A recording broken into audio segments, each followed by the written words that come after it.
be persuaded by the tactics of Satan. Hallelujah. Amen. So that when bad things happen to us, we will rather praise the Lord instead of cursing Him.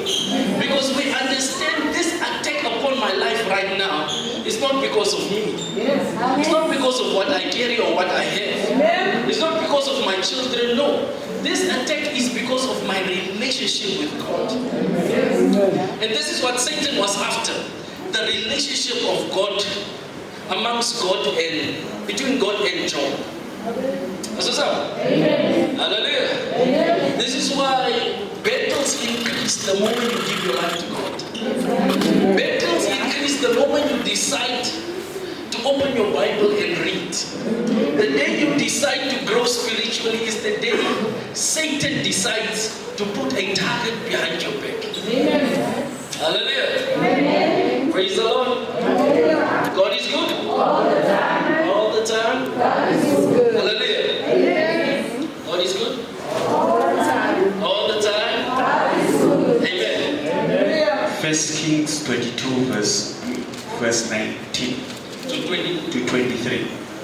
Then Micah said, therefore hear the word of the Lord.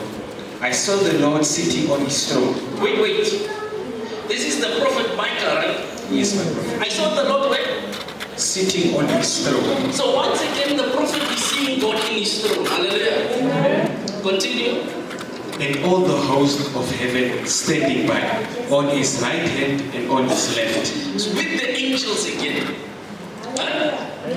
He's seated in heaven on his throne. And he's surrounded by what? The host of heaven, the angels. Continue. And the Lord said, who will persuade Ahab to go up, that he may fall at Ramah Gilead? So one spoke in this manner, and another spoke in that manner. This is God planning and conversating with his angels before he does something, isn't it? Mm-hmm. Then a spirit came forth and stood before the Lord and said, I will persuade him. The Lord said to him, in what way? Persuade who? Him. Yes, my prophet. He's referring to King Ahab. The Lord said to him, in what way? So he said, I will go out and be a lying spirit in the mouth of all his prophets.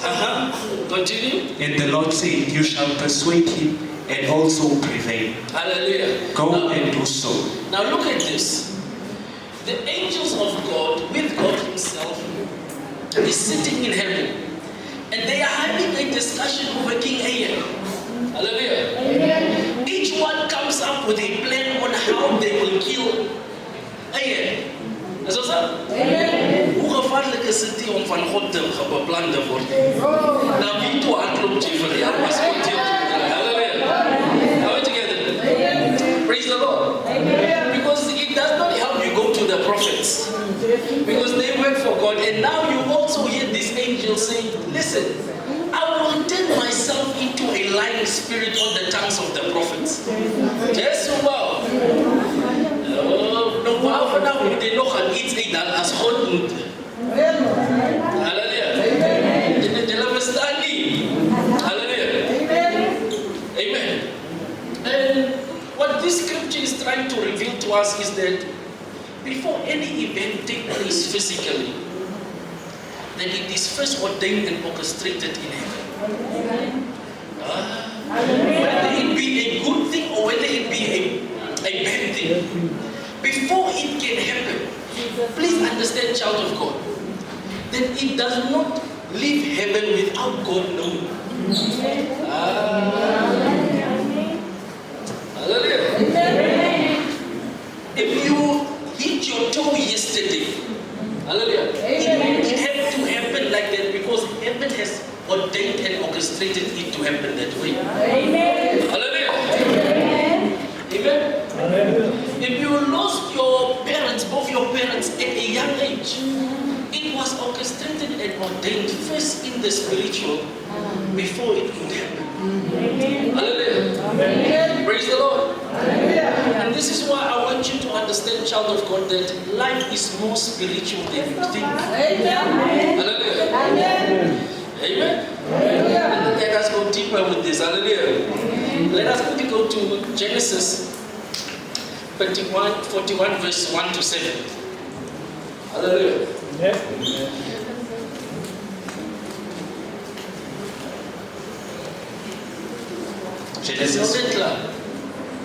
Genesis 41 verse 1 to 7.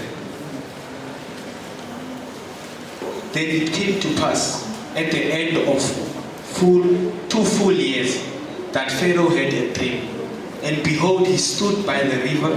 Suddenly there came up of the river 7 cows, fine looking and fat, and they fed in the meadow. Then behold, 7 other cows came up after them out of the river, ugly and gaunt, and stood by the other cows on the bank of the river. And the ugly and the gaunt cows ate up the 7 fine-looking and fat cows. So Pharaoh woke, he slept and dreamt a second dream. And suddenly 7 heads of grain came up, and one stuck, plump and good. Then behold, 7 fine, thin heads, blighted by the east wind, brought up after them.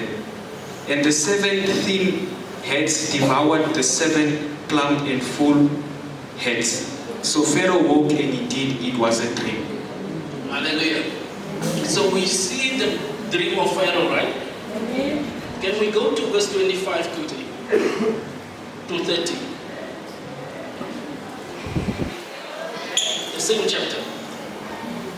But after them 7 years of famine will rise, and all the plenty will be forgotten in the land of Egypt, and the famine will deplete the land. So the plenty will not be known in the land because of the famine following, for it will be very severe. And the dream was repeated to the Pharaoh twice, because the thing is established by God, and God will shortly bring it to pass. So it was revealed twice because God established it. Amen. So Sam, continue. Now therefore, let Pharaoh select a discerning and wise man, and set him over the land of Egypt. Let Pharaoh do this, and let him appoint officers over the land, to collect 1/5 of the product of the land of Egypt in 7 plentiful years. Hallelujah. Praise the Lord. So once again we see God doing revealing something spiritually before it manifests physically. Amen. As it is one. Amen. So ons sien dat voor iets gebeur, fisies gebeur dit is geestelik. Amen. Hallelujah. Amen. And you see, there is an error in the church. It is not, and the error of the church is that the church is not that the church is not spiritual enough or prophetic enough. The error of the church is that whenever spiritual matters are revealed, we do not know how to plan according to whatever that the Lord has revealed. Amen. So, sir? Amen. Hallelujah. What I'm trying to say is, we walk around as a lot of prophetic and spiritual people, but we do not apply wisdom to the spiritual revelation we get. Amen. Because we expect God to do His thing because He has revealed it. As it is. So if God has revealed that you will get a job, or you will become blessed, or your future is bright, you expect Him to make it happen.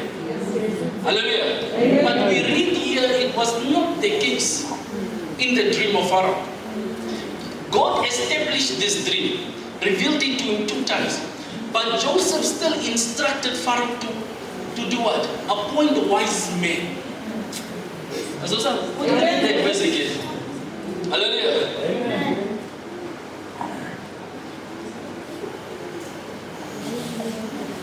Now therefore, let Pharaoh select a discerning and wise man, and let him set him over the land of Egypt. Let Pharaoh do this, and let him appoint officers over the land to collect 1/5 of the product of the land of Egypt in the 7 plentiful years. And let them gather all the food of those good years that are coming to store up grain under the authority of Pharaoh. And let them keep food in the cities. Hallelujah. So, when God gives you a vision, please understand it is your duty as a child of God to plan according to that vision and revelation. Hallelujah. God cannot tell you you will become a successful businesswoman or man and you do not plan accordingly. That's what's up. God cannot tell you you will become the first astronaut in Namibia, first person to go to the moon. Hallelujah. And you do not plan accordingly. And by this I mean you do not study geography and all of this. That's what's up. Are we together? Praise the Lord. It means the vision will be a waste. Amen. Praise the Lord. Praise the Lord. Amen. You see, people that receive spiritual revelations like visions and dreams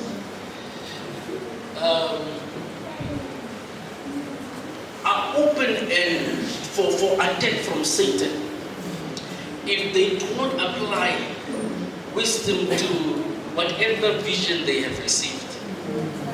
That's what's up. God is good all the time. You can carry the faith that can move mountains. Hallelujah. To rebuke even a tree and the tree can dry out. Hallelujah. But please understand, if you do not know how to engage spiritually with a spirit God or a spiritual God, hallelujah, everything will be in vain. Everything will be lost. Because our God is spirit, He is not flesh. And the devil understands this. That's why he first frustrates you physically. Hallelujah. He knows for you, he just needs to frustrate you physically. He just needs to block your finances and you will begin to make your own plans. Hallelujah. You will let go of integrity the moment he blocks your finances. Job received the vision and he did not receive the vision, he received the attack but still kept his integrity. My question is, in moments of attack from Satan, can you still keep your integrity? Can you still stand firm on what you believe? Or can you be persuaded by the elements of this earth? Hallelujah. God is good all the time. All the time. I want to ask you a question. How many have received prophecies and it did not yet come to pass? Quickly lift up your hands. As your prophecy agreed and it did not have been. Hallelujah. Praise the Lord. Praise the Lord. Amen. But amongst you that are whose hands are up, are the prophecies you received and it came to pass? If you have received prophecies that have already came to pass, hallelujah, just keep your hands up. You see the same amount of people. Isn't it? Hallelujah. The reason why I want to make this illustration is because I want you to understand that it is not because a prophecy was wrongly given. Amen. It is not that the prophecy was wrongly given or the vision you saw was wrong. No. It is because when it came to a certain prophecy, you did not take up arms. Hallelujah. God is good.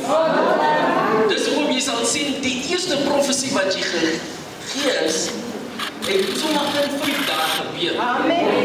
Maar die tweede profesie wat jy nou het, dit vat nog lang om te gebeur. Hallelujah. Because the first prophecy ignited your spirit and you engaged in prayer.